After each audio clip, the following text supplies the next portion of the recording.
ஸ்ரீவைகுண்டம் பகுதியில் ரயில்வே நிலையத்தில் 100க்கும் மேற்பட்டோர் தற்போது மீட்கப்பட்டுள்ளனர். அண்மை செய்தியாக பார்த்துக் கொண்டிருக்கிறோம். முழுமையான விவரங்களை செய்தியாளர் சந்தோஷ் வழங்க கேட்கலாம். சந்தோஷ், இது குறித்த விவரங்களை பதிவு பண்ணுங்க.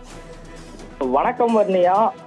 தென் மாவட்டங்களில் பெய்து வரும் கனமழையின் காரணமாக ஸ்ரீவைகுண்டத்தில் ரயில் நிலையத்தில் ரயில் என்பது போக முடியாத சூழல் ஏற்பட்டு ரயில் என்பது 3 நாட்களாக சிக்கியிருந்தது.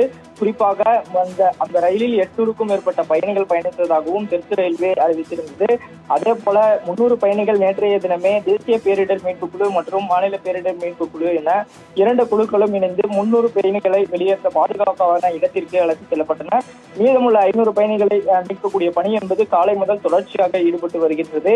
இந்த நிலையில் இந்த ஸ்ரீவைகுண்ட குழு இடத்தில் இருக்கக்கூடிய அந்த ரயிலில் இருந்து 100 பயணிகள் தற்போது மீட்கப்பட்டு இருப்பதாகவும், மீட்கப்பட்ட ரயில் அந்த பயணித்த பயணிகளுக்கு உணவுப் பொருட்கள் மற்றும் விமானத்தின் மூலமாக இறக்கப்பட்டு அவர்களுக்கு வழங்கப்பட்டது என்றும் தெரிவித்திருக்கின்றனர். இந்த மீட்கப்பட்ட 100 பயணிகளுடன் NDRF குழு என்று சொல்லக்கூடிய தேசிய பேரிடர் மீட்பு குழு மற்றும் அதே போல தமிழ்நாடு பேரிடர் மீட்பு குழு 2 குழுக்களும் இணைந்து ரயில் பயணிகளுடன் தற்போது அந்த பேருந்தின் மூலமாக வேலூர் மாவட்டத்தில் இருக்கக்கூடிய வாஞ்சி மணியாச்சி என்கிற நிலையத்திற்கு கொண்டு செல்கின்றனர்.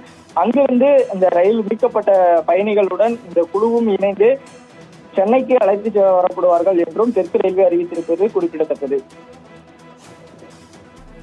சந்தோஷ், விவரங்களுக்கு நன்றி.